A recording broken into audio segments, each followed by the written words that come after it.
后来包括这个比利时的工程师在内，台湾到即卖还阁有3件确诊的病例，查无感染源。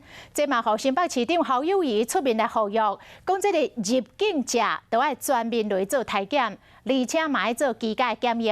伊讲伊这个建议已经为3月份讲到即卖8月咯，伊嘛真担心，若阁无全面来体检，恐惊会来引发到第2波的疫情。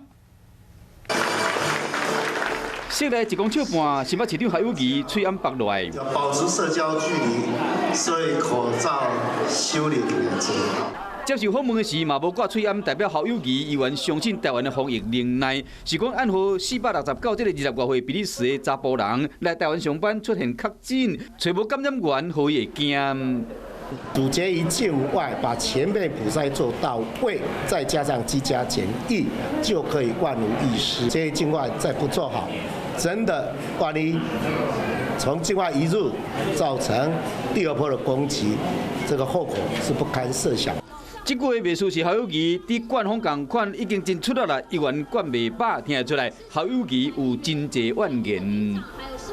从3月份已经讲到7月份了，尤其现在已经8月份了，还不赶快做哈，就会为时已晚。比较起来，郭文铁就较保守。专业问题还是就给专业去解决。 无得个是人气无共款，应该顺时钟还是逆时钟表达的方式嘛无共款。